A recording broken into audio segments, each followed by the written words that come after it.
ساتھ ہم اس لیے کھڑے ہیں تاکہ ایک بہت اہم پیغام ملے کہ آج کے بعد ہم نے اپنا کامن منیمم ایجنڈا بنا کے رکھنا ہے. کوشش ہوگی سب کو ساتھ لے کے چلنے کا. اپوزیشن میں کوئی چھوٹی ہمارے لیے بڑی پارٹی نہیں ہے, سب اسی اٹینشن کے حقدار ہیں. ان کے سب کے نمائندے ہیں پاکستان میں الگ الگ علاقوں میں. اور اس وقت جو حملے ہو رہے ہیں, چاہے وہ NFC ایوارڈ پہ ہوں, چاہے وہ آئین پر ہوں, چاہے وہ جمہوریت پہ ہوں, پارلیمان پہ ہوں اور عوام کے حقوق پر ہوں. آپ اگلے مہینے آپ کے پاس گیس نہیں ہوگا پورے کراچی سے خیبر تک, اس کا کون پوچھے گا؟ آپ یہ بتائیے گا کہ جب مشترکہ اجلاس تھا تو اس میں مسلم لیگ نون اور پیپلز پارٹی کے جو ارکان شریک نہیں ہوئے تھے, شہباز شریف صاحب نے اپنی پریس کانفرنس میں کہا تھا ہم ان کے خلاف ایکشن لیں گے.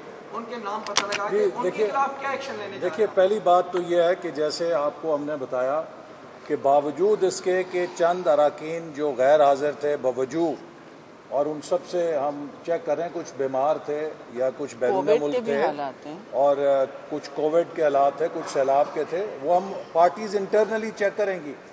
اس کے باوجود ہم اکثریت میں تھے. ہم نے بار بار کہا کہ ری کاؤنٹنگ کرائیں. اگر حکومت اس دن اکثریت میں تھی تو ری کاؤنٹنگ کیوں نہیں کرائی گئی؟ کس سے ڈر رہے تھے؟ ہم نے کہا کہ ڈویژن کرائیں. جب ڈویژن کراتے ہیں تو دودھ کا دودھ پانی کا پانی ہو جاتا ہے. کس بات کا خوف تھا کہ اسپیکر نے ری کاؤنٹنگ نہیں کرائی, اسپیکر نے ڈویژن نہیں ہونے دی, کیونکہ ان کی چوری پکڑی جانی تھی. اس دن بھی اپوزیشن اکثریت میں تھی. تو میں یہ بات جیسے کہی ہے کہ یہ پاکستان کی تاریخ میں پہلی دفعہ ہوا ہے کہ پارلیمنٹ کے فلور پہ گنتی میں دھاندلی کی گئی ہے, اوپن دھاندلی کی گئی ہے. یہ کسی دور افتادہ گاؤں کا پولنگ سٹیشن میں تو سنا تھا کہ دھاندلی ہو گئی ہے, یہ کبھی نہیں سنا تھا کہ پارلیمنٹ کے فلور کے اوپر گنتی میں دھاندلی کی گئی ہے. اور اگر یہ دھاندلی نہیں تھی تو اسپیکر نے کیوں نہیں ری کاؤنٹ ہونے دیا؟ ادھر سے ایک لے لیں. ادھر سے اسلامی کمیٹی کا اجلاس بلایا جا رہا تھا, وہ اسی پوائنٹ کے اوپر بلایا جا رہا تھا. یہ بتائیں کہ کیا حکومت نے تو یہ فیصلہ کیا ہے کہ GB کو آئینی حقوق دے گی, اور سلسلے میں وزیر اعظم عمران خان بھی دورہ کرنے والے ہیں. کیا اس حوالے سے آپ کو اس کمیٹی کے اجلاس سے پہلے اعتماد میں لیا گیا تھا, اور کیا آپ کے علم میں بھی ہے کہ گلگت بلتستان کو 5واں صوبہ بنایا جا رہا ہے؟ کوئی مشاورت ہوئی ہے اس حوالے سے؟ دیکھیے, پہلی بات یہ ہے کہ یہ حکومت ہر قومی معاملے کو سیاست کے نظر کرتی ہے. فیٹف ایک قومی معاملہ تھا, انہوں نے اس کے اوپر بھی سیاست کر کے اسے متنازع بنا دیا. گلگت بلتستان کا معاملہ بہت حساس ہے اور یہ قومی معاملہ ہے. اس پہ کسی قومی جماعت کے موقف میں کوئی فرق نہیں ہے. لیکن یہ الیکشن میں پری پول دھاندلی کے لیے آپ ان کے وزیر کا بیان پڑھیں, کس نے مینڈیٹ دیا ہے؟ وہ کیسے یہ اعلان کر سکتے ہیں؟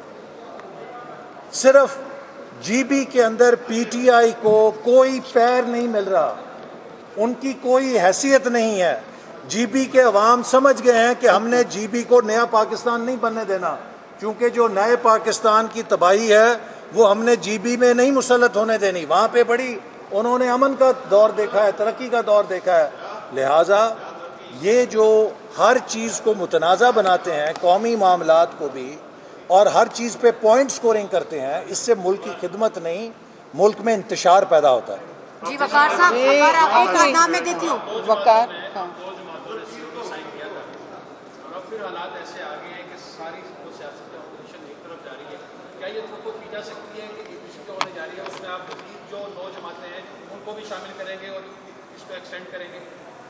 11 جماعتیں ہیں. دیکھیے, اس وقت آپ نے کل جو وکلا کی APC ہوئی ہے اس کا بھی اگر ڈیکلیریشن دیکھا ہو, اور اپوزیشن کی تمام جماعتوں کا موقف بھی یہی ہے کہ یہ حکومت پاکستان کو ایک فیشسٹ سٹیٹ بنا رہی ہے, یہ ون پارٹی سٹیٹ بنانا چاہتی ہے پاکستان کو. تو تمام وہ جماعتیں جو پاکستان کو وفاقی پارلیمانی جمہوریت پہ یقین رکھتی ہیں اور جو 1973 کے آئین کو بچانا چاہتی ہیں, وہ یکسو ہیں, متفق ہیں، متحد ہیں کہ ہم اس آئین کو بچانے کے لیے اور وفاقی جمہوری پارلیمانی نظام کو بچانے کے لیے اپنے اختلافات بالائے طاق رکھ کے ہر قسم کی سیاسی جدوجہد کریں گے. جاوید اور آئینی راستہ اختیار کرنا چاہتے ہیں. آخری کوشچن ابھی دے رہی ایک ان سے لے لیں، جاوید ان سے لے لیں. ہاں بیچارہ کافی دے.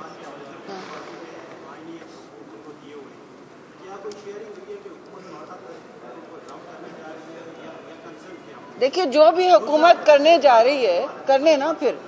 ہاں مولانا صاحب اس وقت لیڈ کر رہے ہیں، پہلے بھی وہی لیڈ کر رہے تھے. ان کے اپنے دو ممبران جو تھے مولانا عطا صاحب، وہ آج کے اجلاسی کے جو کردار کے ڈرامے میں ان کو ریسیو کرنے کو ہوتی ہے، یہ کہ آپ کر لیں. دیکھیے جیسے میں نے آپ سے کہا کہ جو اراکین غیر حاضر تھے اس کے باوجود، اور حکومت کے اراکین بھی غیر حاضر تھے، اس کے باوجود اپوزیشن جوائنٹ پارلیمنٹ میں اکثریت میں تھی اور ہماری اکثریت کو دھاندلی کے ساتھ تبدیل کیا گیا اور جو حکومت کے ایڈوائزر وہاں پہ کھڑے تھے ان کو بھی گنتی میں شمار کیا گیا ہے. اور ہم نے اس پہ اعتراض اٹھایا تھا، موقع پہ اٹھایا تھا اور کہا تھا کہ ری کاؤنٹنگ کرائیں. انہوں نے نہیں کی. میں پھر دہراؤں گا کہ اگر حکومت کے پاس اکثریت تھی، حکومت تو 10 دفعہ ری کاؤنٹنگ کے لیے تیار ہو جاتی. وہ ایک دفعہ بھی نہیں تیار ہوئی اس لیے کہ انہیں ڈر تھا کہ چوری پکڑی جائے گی. جی میں جاوید آخری بات نہیں، مجھے میں سوال کا جواب دے دوں. گلگت کا انہوں نے پوچھا، میں صرف یہ وقار ستی صاحب اور آپ نے پوچھا کہ گلگت بلتستان کے حوالے سے کیا مشاورت ہے. جو بھی مشاورت ہونی ہے وہ پرائم منسٹر کو کرنی پڑے گی. یہ ہماری پارٹی کی لیڈرشپ کا بھی مطالبہ ہے، ہمارا بھی ہے. یہ بہت ایک اہم پاکستان کا قومی مسئلہ ہے. جو بھی بات ہونی ہے یہ اسپیکر صاحب کی کمیٹی میں نہیں ہو سکتا، یہ سینٹ کی کسی کمیٹی میں نہیں ہو سکتا، یہ پارٹی لیڈران کی کمیٹی میں ہوگا جس کو briefing prime minister of Pakistan دیں یا وہ کہہ دیں کہ میں پاکستان کو لیڈ کرنے پارلیمانی سسٹم سے نہیں چاہتا، میں نہیں تیار ہوں لیڈ کرنے پاکستان کو. کوئی اور اگر لیڈ کرے گا تو ہمیں بتا دیں. وہ یہ فیصلہ کر لیں کہ انہوں نے پاکستان کو چلانا ہے پارلیمانی سسٹم کے ذریعے یا وہ کہہ دیں کہ میں نے میری انا سب سے زیادہ ہے. جی جاوید آخری سوال وہ لے لیں، پہلے وہ لے لیں. میں آپ کو دیتی ہوں. میں She wants to G take میں یہ پوچھنا چاہتا ہوں کہ آپ اب تک 2 سال میں کوئی 7 سے 8 APCs کر چکے. گزشتہ جو APC آپ نے کی تھی آپ سب نے، اس کا جو ڈکلیریشن تھا اس پہ کس حد تک آپ نے عمل درآمد کیا؟ کون سا ایسا پوائنٹ رہ گیا جو دوبارہ آپ APC کرنے جا رہے ہیں؟ وہ تو آپ دیکھ لیجئے گا نا، سنڈے کی بات ہے. یہ چیزیں تو وہی 7 اور میں آپ کو ابھی سے رونما ہم نہیں کرنا چاہتے. آپ سنڈے کو دیکھ لیجئے گا، اس دن بھی ہم آپ سے پریس سے ہماری تھوڑا سا انتظار. یہ آخری کوشچن ہے. رشید الرحمان صاحبہ APC ہونے جا رہی ہے. مولانا فضل الرحمان نے اپنی شرکت کو مشروط کر دیا. ان کا کہنا ہے کہ اس APC میں بھی وہی باتیں ہوں گی جو پچھلی APC میں ہوتی تھی، اس لیے وہ اپنے نمائندے کو بھیجیں گے. اس حوالے سے آپ کیا کہیں گے؟ دوسرا سوال کہ آج جو یہ پریس کانفرنس ہو رہی ہے، جو انویٹیشن آیا تھا کہ اپوزیشن میڈیا ٹاک ہے، اس حوالے سے ہماری اپوزیشن کی ٹویٹر سے سناتے ہیں کہ پارلیمانی لیڈران سے بات ہوئی ہے، انہوں نے آج آنے سے انکار کیا. نہیں، ناٹ ایٹ آل. یہ تو ہم دونوں بیٹھے تھے تو ہم نے کل طے کیا ہے. یہ جو ہماری آج کی پریس کانفرنس ہے اس کے بارے میں ہم نے مولانا فضل الرحمان صاحب سے میری خود بات ہوئی ہے اور ان کو ہم نے اعتماد میں لے کے یہ کہہ رہے ہیں. اور یہ بات آپ کو کسی نے غلط بتائی ہے، ایسی ہمارے پاس کوئی اطلاع نہیں ہے. اور اس کمنگ